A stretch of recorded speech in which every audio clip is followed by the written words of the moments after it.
आज हम लोग बात करेंगे कि आगमन के वस्तुगत आधार, मेटीरियल ग्राउंड्स ऑफ इंडक्शन की बात करेंगे। तो सबसे पहले ये जानना जरूरी है कि आगमन क्या है। तो जैसे कि हम पहले भी बता चुके हैं कि आगमन तर्कशास्त्र वह होता है जिसमें हम लोग विशेष विशेष उदाहरणों के आधार पर सामान्य की ओर जाते हैं। अब विशेष विशेष उदाहरण क्या हो गया?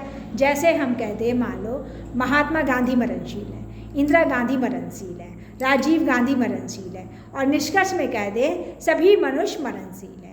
ठीक है, तो ये हमारा हो गया कि विशेष विशेष उदाहरणों के आधार पर हम सामान्य की बात करते हैं। ठीक है, जैसे कह दे राम मरणशील है, मोहन मरणशील है, सीता मरणशील है, इसलिए सभी मनुष्य मरणशील है। तो जब एक एक खास खास व्यक्ति की बात कर रहे हैं तो वो हमारा विशेष हो जाता है। तो जब हम विशेष विशेष उदाहरणों के आधार पर जब हम सामान्यीकरण करते हैं, सबके बारे में कोई बात करते हैं, निष्कर्ष निकालते हैं, तो वो हमारा आगमनात्मक तर्कशास्त्र है। आगमन और निगमन में क्या अंतर है? आगमन तर्कशास्त्र वह तर्कशास्त्र होता है जिसमें हम लोग विशेष से सामान्य की ओर जाते हैं, और निगमन तर्कशास्त्र वह तर्कशास्त्र होता है जिसमें हम लोग सामान्य से विशेष की ओर आते हैं। जैसे हम कह दें ऑल मैन्स आर मॉर्टल, सभी मनुष्य मरणशील है। Ram is a man, Ram एक मनुष्य है, इसलिए राम मरणशील है। तो क्या हो गया? हम कहाँ से शुरू किए? सभी मनुष्य मरणशील है। तो ये मेरा क्या हो गया? सामान्य हो गया। सामान्य मतलब यूनिवर्सल है। क्यों? क्योंकि हमने सभी मनुष्यों के बारे में बात कहा। दूसरे लाइन में क्या कहा? Ram is a man, Ram एक मनुष्य है। तीसरे लाइन में हम क्या कह रहे हैं? इसलिए राम इज मॉर्टल, राम मरणशील है। ठीक है, तो इसको समझो, आगमन और निगमन के अंतर को समझना जरूरी है। समझी? पहले आगमन क्लियर हो गया। आगमन तर्कशास्त्र क्या है? आगमन तर्कशास्त्र वह तर्कशास्त्र होता है जिसमें हम लोग विशेष विशेष उदाहरणों के आधार पर सामान्य की ओर जाते हैं, अर्थात आगमन वह है जिसमें हम लोग विशेष से सामान्य की ओर जाते हैं। और निगमन क्या है? निगमन वह होता है जिसमें हम लोग सामान्य से विशेष की ओर जाते हैं। सामान्य क्या हो गया? सामान्य का मतलब हम लोग सबके बारे में कोई बात कर रहे हैं। ऑल मैन्स आर मॉर्टल, सभी मनुष्य मरणशील है, तो सभी मनुष्यों के बारे में बात करें। फिर वही हम कहते हैं राम मरणशील है, तो ये एक विशेष हो गया क्योंकि हमने किसी एक व्यक्ति को चुना।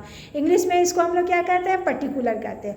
तो we go to particular to universal, this is called for inductive logic. We go to universal to particular, this is called for deductive logic. ऐसे हम लोग बनाते हैं। अभी मेरा टॉपिक है मेटेरियल ग्राउंड्स ऑफ इंडक्शन, आगमन का वास्तविक आधार क्या है। तो जब कोई हम आगमन के बारे में बात की जा रही है तो यहाँ पर कहा जा रहा है कि जब हम लोग आगमन में जब हम लोग तर्कवाक्यों की रचना करते हैं और जब हम निष्कर्ष पर पहुँचते हैं तो इसमें मुख्य रूप से प्रकृति समरूपता नियम, लॉ ऑफ यूनिफॉर्मिटी, और कार्य कारण नियम यानी कि लॉ ऑफ कॉजेशन हम लोग दोनों का सहारा लेते हैं। तो प्रकृति समरूपता नियम का और कारणता नियम दोनों का हम लोग सहारा लेते हैं। ठीक है, तो ये जो हम लोग दोनों का सहारा लेते हैं, प्रकृति समरूपता नियम और कारणता नियम का, तो इसके साथ साथ हम लोग निरीक्षण और प्रयोग का भी प्रयोग करते हैं। निरीक्षण क्या है? जैसे हम कह दें कि सभी मनुष्य मरणशील है, हम एक निष्कर्ष पे आए, मान लो महात्मा गांधी मरणशील है, इंदिरा गांधी मरणशील है, राजीव गांधी मरणशील है, निष्कर्ष में आए सभी मनुष्य मरणशील है। तो हमने क्या किया? निरीक्षण किया, हमने देखा ये मर गया, वो मर गया, वो मर गया, तो हम कह रहे हैं कि सभी मनुष्य मरणशील है। This crow is black, this crow is black, this crow is black, all crows are black. ये कौवा काला है, वो कौवा काला है, वो कौवा काला है, सभी कौवे काले हैं। तो ये हमारे इसी उदाहरण के आधार पे हमने क्या किया? सामान्यीकरण किया, यूनिवर्सलाइजेशन किया। ठीक है, तो इस तरह से हम लोग इसकी बात कर रहे हैं। ठीक है, तो यहाँ पे ये कहा जा रहा है कि जब हम लोग विशेष विशेष उदाहरणों के आधार पर जब हम लोग सामान्यीकरण करते हैं तो वो मेरा आगमन तर्कशास्त्र होता है। और आगमन के वस्तुगत आधार, मटेरियल ग्राउंड्स ऑफ इंडक्शन में हम लोग मुख्य रूप से ऑब्जर्वेशन और एक्सपेरिमेंट को पढ़ेंगे, यानी कि निरीक्षण और प्रयोग। तो अब हमको जानना है कि निरीक्षण हमारा क्या होता है। देखो, तुम मान लो कॉलेज, घर से कॉलेज आ रही हो, रास्ते में क्या है? तुमको बहुत सारी चीज़ें दिख रही है, तुम चाहो या ना चाहो तुमको बहुत सारी चीज़ें दिख रही है। ये देखना तुम्हारा निरीक्षण नहीं है। लेकिन अगर तुम्हारी पेन खो जाए, वाटर बोतल खो जाए, टिफ़िन खो जाए या कुछ भी खो जाता है तो तुम रास्ते में क्या है उसको ढूंढते हुए आती हो, तो वो देखना तुम्हारा निरीक्षण कहलाता है। लाइब्रेरी है, तुमको पुस्तक चाहिए, फिलॉसफी की पुस्तक चाहिए, तुम लाइब्रेरी गए, लाइब्रेरी में बहुत सारी पुस्तक है, वो निरीक्षण नहीं है। लेकिन जब तुम लक्ष्य करके फिलॉसफी का बुक देखी और बुक निकाली तो वो देखना तुम्हारा निरीक्षण है। तो जब भी हम किसी चीज़ को ध्येय करके लक्ष्य करके देखते हैं तो वो देखना हमारा निरीक्षण कहलाता है। तो जैसे ऑब्जेक्टिव में क्वेश्चन आता है, निरीक्षण क्या होता है, तुमको लिखना है निरीक्षण चयनात्मक भी होता है। मान लो हमको बुक चाहिए, लाइब्रेरी में बहुत सारी पुस्तक है, तो क्या हम सभी पुस्तकों को उठा लेते हैं? नहीं ना, हम काम की पुस्तक को लेते हैं। अगर हमको इकोनॉमिक्स की पुस्तक चाहिए तो हम इकोनॉमिक्स की पुस्तक लेंगे, अगर हमको फिलॉसफी की पुस्तक चाहिए तो फिलॉसफी की लेंगे, जो चीज़ चाहिए वो लेंगे। तो हम चयन करके निकालें, चुनाव करके निकालें कि हमको क्या चाहिए। तो निरीक्षण जो होता है वो हमारा चयनात्मक भी होता है। ठीक है, ये ऑब्जेक्टिव में आएगा, याद रखना। निरीक्षण क्या होता है? चयनात्मक होता है। एग्जाम्पल याद रखोगी तो याद रह जाएगा। उसके बाद निरीक्षण में हम लोग यंत्रों का भी प्रयोग करते हैं। मान लो बुखार हो रहा है तो हम हाथ से छू के देख रहे हैं, भाई टेम्परेचर है, गर्म तो लग रहा है, लेकिन क्या हमको सही माप पता चलेगा? नहीं। हम थर्मामीटर लगाएंगे, थर्मामीटर लगा के क्या करेंगे, थर्मामीटर से टेम्परेचर लेंगे। तो जब हम थर्मामीटर से टेम्परेचर लेते हैं तो उसमें क्या होता है, उसमें माप आता है कितना है नहीं है। तो क्या होता है, उससे हमको पता चलता है अरे अभी तो 102 है, फिर हम थोड़ी देर बाद देखते 103 हो गया, या कम हो गया तो 98 हो गया। तो क्या करता है वो यंत्र, क्या करता है हमको ये जो बॉडी का ये जो मेरा टेम्परेचर है उसमें मापने में क्या करता है, सहायता करता है। वो भी तो हम निरीक्षण कर रहे हैं। सुबह में डॉक्टर क्या करता है, सुबह में टेम्परेचर देखा इतना है, फिर दोपहर में टेम्परेचर देखा इतना है, फिर रात में देखा तो इतना है। तो क्या है, कंक्लूजन निकालता है कैसे कितना तापमान बॉडी का घट बढ़ रहा है। तो ये क्या एक निरीक्षण होता है। तो निरीक्षण में हम लोग यंत्रों की भी सहायता लेते हैं। तीसरी बात कि निरीक्षण जो होता है वो प्रकृति प्रदत्त होता है, यानी कि नेचुरल होता है, उसमें हम लोग हेर फेर नहीं करते हैं। अगर हमको बारिश देखना है तो हम वेट करेंगे कि कब नेचुरल रूप में, प्राकृतिक रूप में बारिश होगा और उस बारिश में क्या क्या होता है। या फिर हमको लाइब्रेरी में पुस्तक ही लेनी है तो हम लाइब्रेरी में जाके क्या उलट फेर कर देते हैं? नहीं करते हैं ना। जैसे यथावत लाइब्रेरी वैसे ही रहता है, हम जाके अपनी काम की पुस्तक लेते हैं। यानी कि जो हमारा निरीक्षण होता है वो प्राकृतिक होता है, उसमें हम लोग हेर फेर नहीं करते हैं।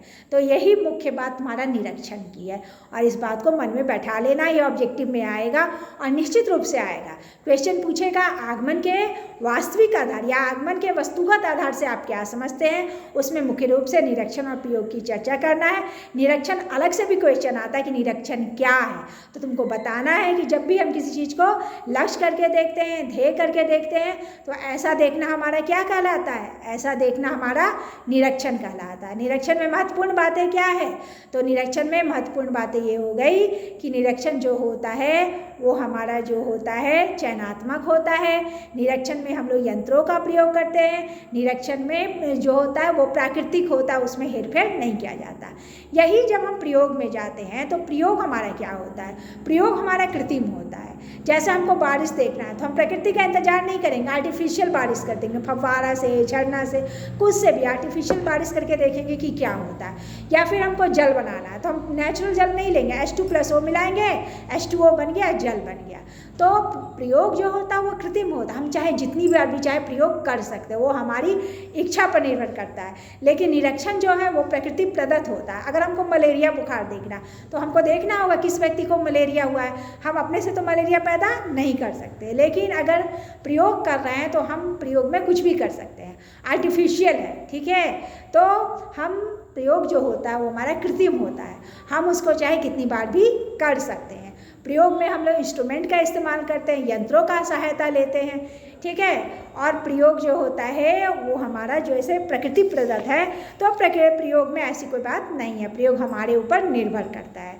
तो इस तरह से ये सब तुम्हारा क्या है, ये सब तुम्हारा आगमन के वस्तुगत आधार में आता है और ये तुमको पढ़ना है, ठीक है। समझ गई? तो इसमें तुमको ध्यान रखना है आगमन के वस्तुगत आधार में क्या लिखना है, निरीक्षण और प्रयोग के बारे में।